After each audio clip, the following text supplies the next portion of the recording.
금년 2013년도 초에 열렸던 평창 동계 스페셜 올림픽에는 역대 최다국인 한 106개국 정도의 나라가 참석했고 선수들의 규모도 3,000명 정도가 됨으로써 가장 많은 스페셜 올림픽을 치루어내게 되었습니다. 참가한 여러 나라들이 있는데 그 중에서 저를 주목시킨 한 나라가 있었습니다. 나라의 이름이 마리타니라고 하는 나라입니다. 우리에게 너무나 생소한 이름이죠. 여러분, 마리타니라는 나라 이름을 아마 잘 못 들어보셨을 거예요. 열사의 땅, 너무나도 뜨거운 아프리카의 한편에 위치한 아주 작은 나라입니다.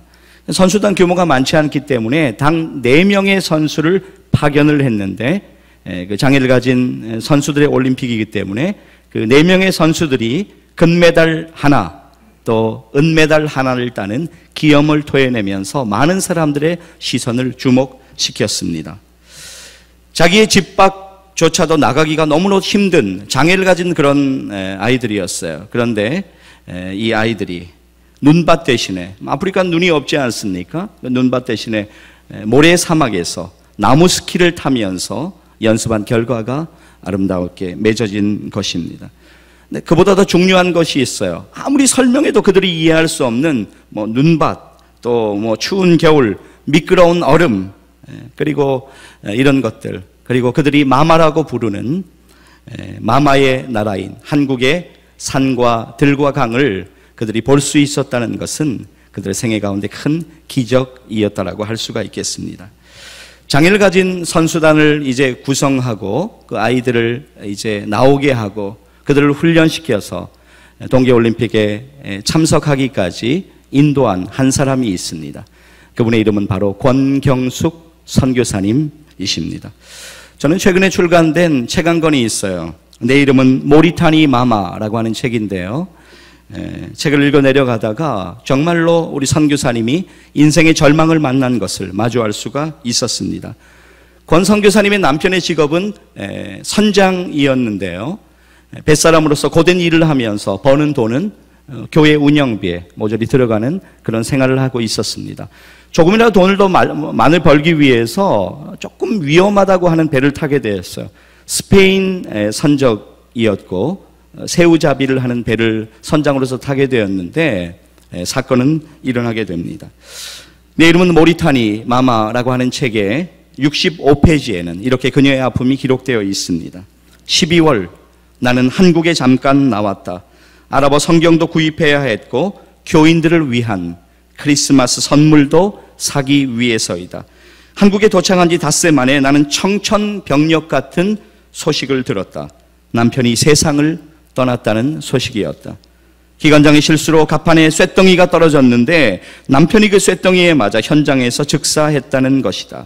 일주일 만에 만난 남편은 차갑게 식어 있었다. 남편을 보자 눈물도 말라버려 더 이상 나오지 않았다. 다음에 하늘나라에 가면 주님께 지상에서 할 일이 많은 사람을 왜 데려갔는지 묻고 싶었다. 하필이면 내가 없을 때 망망대해에서 황망이 간 인생이 서러웠다. 그러나 빛도 없이 이름도 없이 하나님을 섬기다 간 것을 세상 사람들은 몰라도 하나님은 아실 것이다. 남편의 고향에서 가까운 어성전에 남편을 묻어주고 다시 모리타니로 가는 동안 나는 제정신이 아니었다. 몸이 부어 제대로 거동도 못했지만 고집을 부리며 병원에 가지 않았다. 남편은 차디찬 흙 속에 누워있는데 내 육신을 챙기는 것 자체가 용납되지 않았다. 나 혼자 새벽마다 가슴을 치며 기도하게 되었다. 주님, 저는 나약하기 그지없는 육신과 영혼을 가졌는데 이제 저를 어떻게 쓰실 건가요? 결혼한 지 얼마 안 되어서 이 일이 벌어졌어요. 어린아이를 등에 업고 꿈 같은 일을 그녀 혼자 감당해야만 했습니다. 예배장소를 구하기 위해서 척박한 땅에서 함께 금식을 하며 기도로 동력하던 남편, 때로는 보디가드로, 때로는 친구로, 때로는 물질의 후원자로, 든든한 후원자로 옆에서 함께 있던 남편이었어요. 뜨거운 사막이었고 정말로 영적인 불모지였어요. 많은 목숨의 위협이 있었음에도 불구하고 하나님의 은혜로 또 남편이 있었기 때문에 견딜 수가 있었다라고 그녀는 이야기해요. 나는 남편과 함께 축제 인생을 살고 있었다고, 정말로 어려운 환경이지만 축제 인생을 살아가고 있었다고 고백하는 그녀 인생 가운데 커다란 위기가 찾아왔습니다. 1년이 지난 어느 날요, 권 선교사님이 한국을 방문합니다. 그녀의 저서 86페이지를 보면 이렇게 기록하고 있어요. 1년 만에 밟아보는 한국 땅은 낯설었다. 남편을 묻어주러 가는 길이나 묻힌 남편을 찾아가는 길이나 서럽기는 마찬가지였다. 남편은 강원도 양양에 있는 하조대 어성전에 묻혔다. 4살이 된 아들은 이제 제법 말을 할 줄도 알게 되었다. 가족들은 나를 알아보지 못했다. 손가락은 곱아서 펴져지지 않았고 몸은 붓고 안색은 윤기라고는 없는 허수아비 같았으니 어머니와 아버지는 돌아가시고 남편마저 잃고 보니 나는 지상에서는 보호자가 없었다. 수술 동의서에 사인하는 것은 형부가 맡았다. 부신낭종, 수술을 받으러 수술용 침대에 실려 들어가는 순간에도 삶에 대한 미련이 남지 않았다. 주님께 제 모든 것을 맡깁니다 라고 기도했다. 그때처럼 나와 아들이 이 세상에서 잠시 머무르는 존재, 맡겨진 존재라는 사실을 뼈저리게 느낀 적이 없었다라고 고백하고 있습니다. 권경수 선교사님은 어느 날 삶의 위기를 맞이했어요. 지금까지 축제의 인생을 살아간다고 그렇게 자부하고 있었지만 어느 날 그녀의 삶 속에 위기는 그렇게 찾아오게 되었습니다. 오늘 우리의 본문을 보면 오늘 가나의 혼인잔치 집에도 커다란 위기가 찾아오고 있습니다. 예수님께서요, 갈릴리 가나 지역에 가셨어요. 그것은 예수님의 제자이기도 한 나다나엘의 고향이기도 했습니다.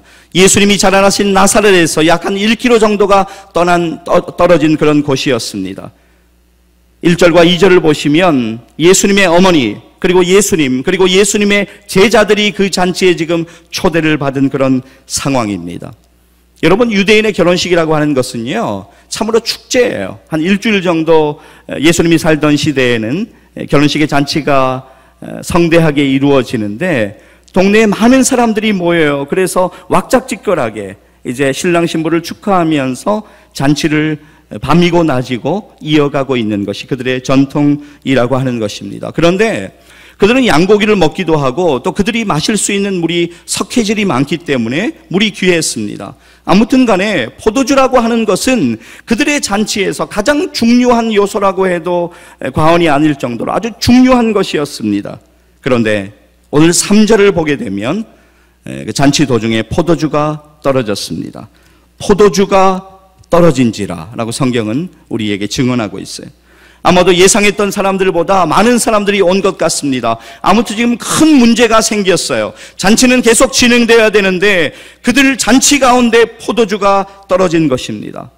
잔치집에 포도주가 떨어진다고 하는 것은 당황되는 일이기도 하지만 상당히 망신스러운 일이 되는 것이죠.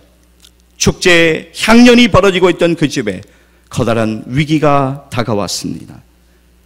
가나의 혼인잔치집에 그런 문제가 우리의 인생 가운데서도 동일하게 경험된다라고 그렇게 이야기할 수가 있겠습니다. 우리의 인생의 마당에도 어느 날 갑자기 위기는 찾아올 수 있습니다. 우리의 인생이 가나의 혼인잔치집에 포도주가 떨어진 것 같은 그런 문제를 경험할 수가 있습니다. 우리는 축제의 인생을 기대하며 살고 있는데 어느 날 포도주가 떨어져 버린 것이에요. 전혀 생각지 못했던 어려움에 우리 앞에 다가올 수 있다라고 하는 것이에요. 너무도 당황되는 위기의 순간들. 근데 하나같이 공통된 것은 그것이 우리가 예상치 못하는 시간에 펼쳐진다라고 하는 것입니다. 저는 이 시간 여러분들께 이런 질문 하나를 꼭 좀 드리고 싶어요. 그것은 오늘의 설교 제목이기도 합니다. 사랑하는 여러분, 축제의 인생을 살기를 원하십니까? 우리의 인생, 정말로 물이 포도주로 변하는 것 같은 그런 놀라운 기적을 우리가 경험할 수 있을까요?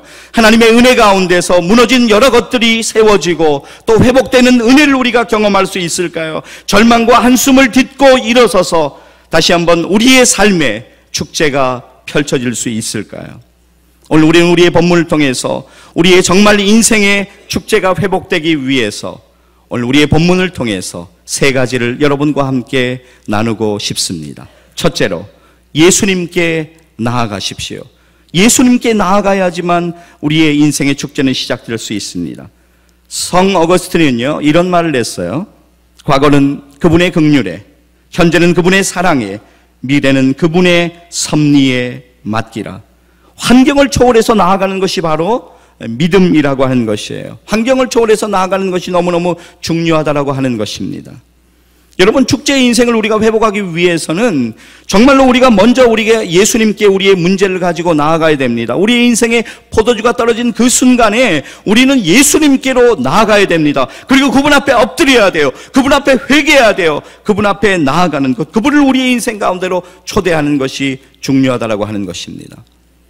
인생에 많은 문제들이 있지 않겠습니까? 그런데 그 문제를요, 여러분이 안고 있으면 그것은 계속 문제로 머무를 수밖에 없어요. 그러나 문제를 주님 앞에 가지고 나와서 모든 문제를 아뢰게 되면 그 문제는 더 이상 문제가 아니에요. 그것은 그때부터 우리의 기도의 제목이 됩니다. 그것은 정말로 놀라운 우리의 믿음의 표현이 될 수 있다는 것을 기억하시기를 바랍니다. 그 문제는 우리의 믿음의 고백이 될 수가 있습니다.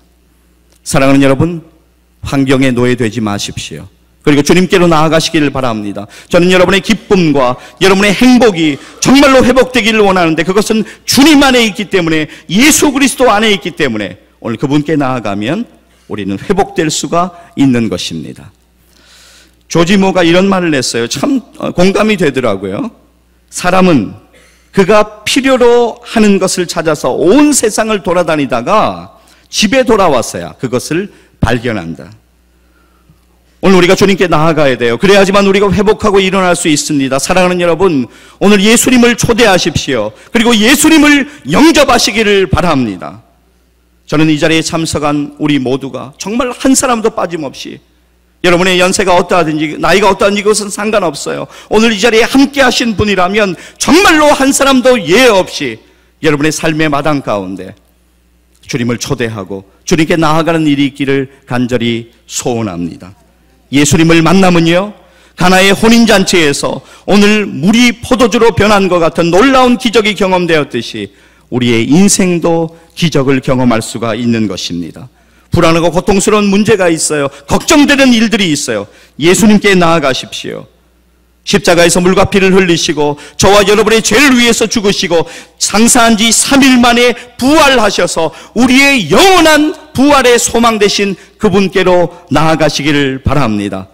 예수님께 나아가십시오. 그러면 여러분의 축제는 다시 시작될 수가 있습니다. 둘째로, 예수님께 순종하십시오. 예수님께 순종하는 것이 중요해요. 오늘 우리의 본문 5절 말씀 우리 같이 한번 한 목소리로 읽겠습니다. 그의 어머니가 하인들에게 이르되 너희에게 무슨 말씀을 하시든지 그대로 하라 하니라. 이어서 7절 우리 이어서 읽습니다. 예수께서 그들에게 이르시되 항아리에 물을 채우라 하신즉 아기까지 채우니. 여러분, 하인들의 순종을 오늘 주목해서 볼 필요가 있습니다. 하인들은요, 예수님이 6개의 항아리에 물을 채우라고 했더니 거기에다가 순종하여서 물을 채우는 것을 볼 수가 있습니다. 물이 귀한 곳이에요. 물이, 먹을 수 있는 물이 많지가 않아요. 석회질이 들어가 있는, 성분이 들어가 있는 그런 물들. 그런데 오늘 하인들은 그들의 주님이 명령한 대로 그들이 순종해서 주님의 뜻을 이루어가는 것을 볼 수가 있습니다. 7절 우리 다시 한번 보실게요. 제가 읽습니다. 예수께서 그들에게 이르시되 항아리에 물을 채우라 하신즉 아기까지 채우니. 여기서 아기까지 채우니라는 단어를 한번 여러분 주목해서 볼 필요가 있어요. 아기까지 채웠다라고 하는 것은요, 그냥 이들이 그냥 예수님이 말씀하셨으니까 뭐 대강 항아리에 물 채우지 그런 것이 아니었어요. 아기까지 채웠다라고 하는 것은 물이 거의 넘칠 정도로 찰랑찰랑하게 항아리에 끝까지 물을 채웠다는 것을 의미하고 있습니다. 그들은 정말로 적극적으로 오늘 순종하고 있는 것을 볼 수가 있는 것입니다. 여러분, 만약에 불순종하는 마음이 있었다면 끝까지 물을 채웠겠습니까? 항아리에 물만 대강 채우고 말았을 것이에요. 그러나 오늘 그들은 정말로 진정으로 순종하고 있어요. 이제 우리의 본문 8절 말씀 같이 한번 보겠습니다. 같이 읽습니다. 이제는 떠서 연회장에게 갖다 주라 하심에 갖다 주었더니 하인들은요 물을 떠다가 연회장에게 갖다 주었어요. 주님이 명령하신 그대로 순종하는 것을 볼 수가 있습니다. 그런데 그 물이 포도주로 변한 것입니다. 여러분, 아마 하인들은 그 집안의 냉랭하고 썰렁한 분위기를 누구보다도 잘 알고 있었을 거예요. 지금 포도주가 잔치집에 떨어졌어요. 연회장하고 주인은 안절부절하지 못하고 여러 가지 분위기는 좋지 않습니다. 예수님께서 물을 떠서 갖다 주라고 해요. 그 물을 떠서 갖다 줬을 때 연회장이 어떤 반응을 할 것인가도 그들은 아마 상상했을 수도 있었을 것입니다. 그럼에도 불구하고 그들은 주님이 명령하신 그대로 옮기고 있는 것을 볼 수가 있어요. 저는요 오늘 이 하인들의 순종을 바보 같은 순종이다 좀 그렇게 이야기하고 싶어요. 정말 어떤 의미에서 보면 정말 바보 같은 순종을 했어요. 잘 세상 사람들의 눈으로 보면 잘 이해되지 않는 순종을 했습니다. 그러나 사랑하는 여러분, 가나의 혼인잔치에서 하인들이 순종함으로 놀라운 주의 기적을 경험했듯이 우리도 바보 같은 순종을 할 때 하나님이 우리 가운데 역사하심을 믿으시기를 바랍니다. 9절 한번 보세요. 순종하는 사람들을 통해서 역사는 일어납니다.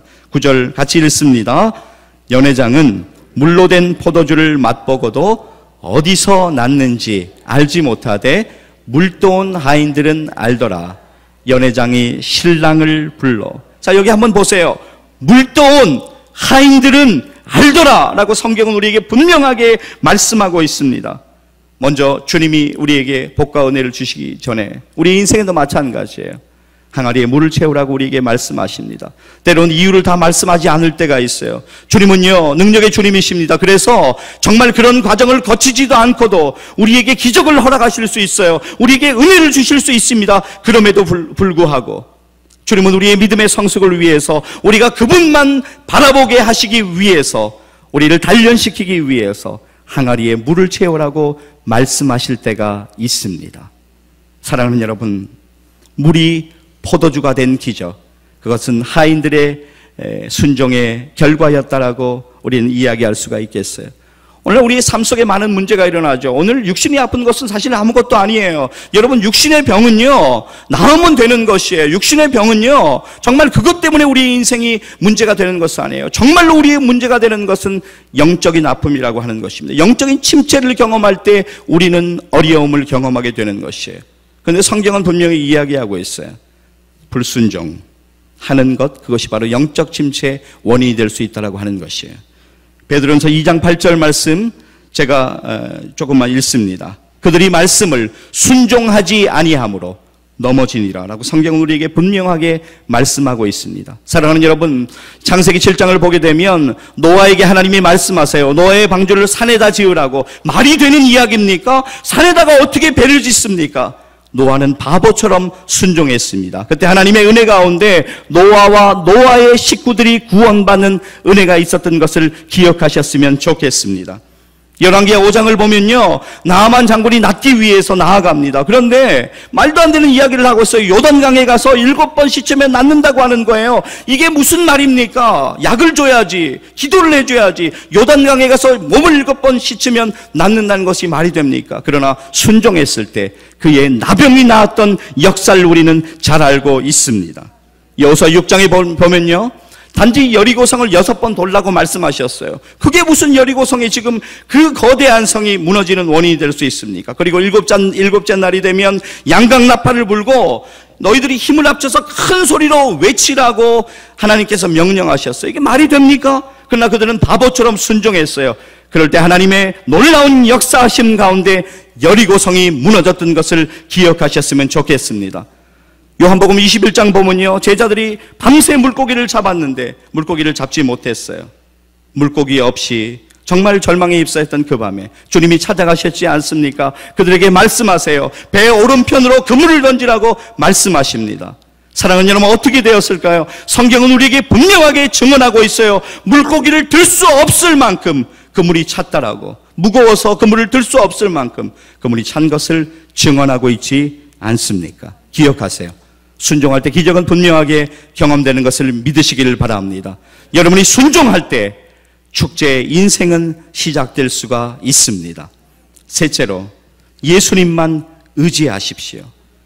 우리의 인생의 실패, 우리의 인생의 환경의 문제 가운데 예수님만 의지하는 것은 무엇보다도 중요하다라고 하는 것입니다. 여러분, 가나의 혼인잔치에 누가 계셨어요? 예수님이 계셨어요. 어려움을 예수님께 가지고 나갔어요. 하인들이 순종했어요. 예수님이 계심으로 인해서, 그분을 의지함으로 인해서 그들의 문제가 완전히 해결된 것을 보게 됩니다. 오늘 본문 10절 보실까요?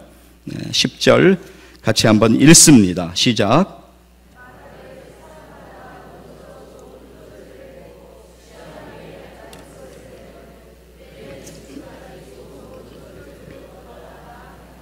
아멘.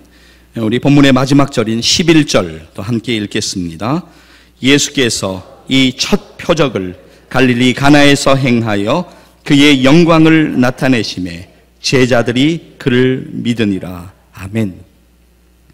물이 포도주로 변한 것처럼 우리의 어떠한 슬픔도 기쁨으로 변화되는 것을 믿으시기를 바랍니다. 인생이 아무리 고통스럽고 아무리 힘들고 아무리 어렵다라고 할지라도 주님이 주시는 기쁨은 그것보다 더 크다는 것을 기억하셨으면 좋겠습니다. 우리의 수많은 믿음의 선배들이 환경이 바뀌지 않았어요. 오히려 어떤 의미에서는 환경이 더 예전보다 악화되었어요. 그럼에도 불구하고 그들이 기쁨을 가지고 천상을 향하여 나아갈 수 있었던 것, 그것은 그들이 주님을 의지했기 때문이고 주님이 주시는 놀라운 구원의 감격과 함께 영혼의 기쁨을 회복했기 때문입니다. 사랑하는 여러분, 기억하시기를 바랍니다. 예수님을 의지할 때 우리의 인생의 소망이 있는 것입니다. 주님이 주신 은혜를 경험해야 돼요. 그래야 우리가 기뻐할 수 있는 것입니다. 시편 4편 7절 말씀 우리 한번 보시겠습니다. 같이 한번 읽을까요? 주께서 내 마음에 두신 기쁨은 그들의 곡식과 새 포도주가 풍성할 때보다 더하니이다. 사랑하는 여러분, 내 뜻대로 되지 않는 것이 우리의 인생입니다. 그것은 여러분도 인정하실 것이에요. 때론 건강에 어려움이 찾아올 수 있어요. 때론 자녀의 문제가 생길 수 있어요. 때론 물질의 어려움이 생길 수 있어요. 때론 사업의 어려움도 경험될 수 있습니다. 인간관계 깨어짐도 있을 수 있고요. 정말로 어디서 배신을 당하는, 배반을 당하는 일도 경험할 수가 있습니다. 아니, 정말로 누구에게 말하지 못하는 어려운 문제가 우리의 인생을 채우고 들어올 때가 있습니다. 사랑하는 여러분, 정말로 힘들고 눈물 나는 일이 있어도 주님이 우리에게 평안의 은혜를 주시면, 주님이 우리에게 회복의 은혜를 주시면, 우리가 그것을 경험하게 되면 우리는 다시 일어날 수가 있다라고 하는 것입니다. 예수님만 의지하세요. 그분이 우리의 능력이고 힘이고 소망되는 것을 믿습니다. 성경은 이렇게 말씀하고 있어요. 세상에서는 너희가 환난을 당할 수 있다고, 너희가 환난을 당하나 담대하라. 내가 세상을 이기었노라라고 주님은 우리에게 약속하셨습니다. 사랑하는 여러분, 인생이 상처를 주더라도 견딜 수 있는 희망이 있다면, 그리고 꿈이 사라질 것 같은 상황이 되어도 붙들 수 있는 희망이 있다면, 그것은 오직 예수님을 의지하기 때문임을 기억하시기를 바랍니다. 예수님을 의지하십시오. 그러면 우리의 축제의 인생은 다시 시작될 수가 있습니다. 내 이름은 모리타니 마마. 책의 저자인 권경숙 선교사님, 갑자기 남편이 세상을 떠나면서 인생의 시계가 멈추어져 버렸어요. 절망 가운데로 빠져들었습니다. 마치 시계 속에 건전지가 떨어져 버려서 시계가 가지 않는 것처럼 모든 것이 멈추어 버렸어요. 남편이 세상을 떠난 후에 고난은 계속 더 깊어집니다. 수술 후에 부신이 끝내 재기등을 하지를 못해요. 그래서 평생 약을 먹으면서 장애를 가지고 살아가야 돼요. 우리 선교사님의 키가 책에 보니까 나는 150cm다라고 이야기하고 있어요. 너무나 작고 여린 그런 여인입니다. 그런데 그럼에도 불구하고 모리타니가 얼마나 뜨겁냐면 그 나라에서는 모래도 탄다, 모래도 너무 뜨거워서 탄다라는 이야기가 있을 정도로 뜨거운 그 열도의 나라. 그러나 그 모리타니 사람들을 위해서 헌신하며 주님의 복음과 사랑을 전하기 위해서 오늘도 헌신하고 있는 작은 거인 권경숙 선교사님, 정말로 말로 다 할 수 없는 현지인들의 저주와 핍박이 있었어요. 위협이 있었어요. 그럼에도 불구하고 하나님의 은혜로 오늘 축제의 마당을 살아가고 있습니다. 사랑하는 여러분, 여러분이 기대하는 대로 권경숙 선교사님의 삶은 반전되지 않았습니다. 오히려 더 어려움을 가지고 오히려 더 수많은 어려움을 경험하면서 이 땅을 살고 있어요. 그러나 그녀는 이렇게 고백합니다. 나는 오늘이야말로 가장 기쁨이 넘치는 축제의 인생을 살아가고 있다라고 말입니다. 왜냐하면 주님이 그녀에게 함께 하셨어요. 주님이 찾아오셨어요. 주님이 그녀를 만져주기 시작했습니다. 주님이 그를 회복시켜 주셨어요. 그리고 이 땅 가운데서 그녀의 사명이 무엇인지를 그녀에게 알려주셨습니다. 그리고 이 땅은 영원한 것이 아니고 이 땅은 우리의 본향을 준비하는 시간인 것을 그녀에게 분명하게 알려주셨습니다. 하나님의 특별한 은혜로요, 사역의 열매는 계속적으로 맺혀지고 있는데 우리 선교사님의 건강은 더욱더 나빠져만 갔습니다. 2006년도에 한국을 방문했는데 몸이 이상해서 한국을 방문했어요. 근데 암이라는 진단을 받았어요. 덤덤하게 이것을 받아들이고 항암 치료만 받고 모리타니 사람들이 떠올라서 도저히 있을 수가 없어 그냥 돌아갑니다. 1년이 다 되었을 때쯤에 너무 이게 심해지니까 선교사님이 한국으로 나왔어요. 2007년도 6월에 수술할 준비를 하고 한국으로 급히 나왔는데 공항에 내리자마자 그냥 쓰러져 버려가지고 응급실로 실려가서 바로 수술을 하게 됩니다. 5시간 정도 수술 예상했는데 9시간 수술이 이어져요.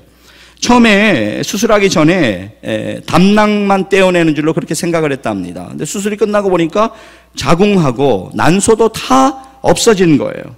의사가 이렇게 말했다고 합니다. 자궁 쪽에서 노란 달 같은 것이 80개가 넘게 달라붙어 있었어요. 그것을 다 떼어내느라고 시간이 좀 걸렸습니다라고 이렇게 이야기를 했다라고 합니다. 책의 219페이지에서 우리 선교사님이 이렇게 고백하고 있어요. 충분히 걸어갈 수 있으리라고 생각한 거리를 반의 반도 못 갔다. 조그만 호박 하나 들 힘조차 없었다. 모리타니로 가면 간병해 줄 사람은커녕 쉴 틈도 없을 텐데도 나는 빨리 모리타니로 가고 싶었다.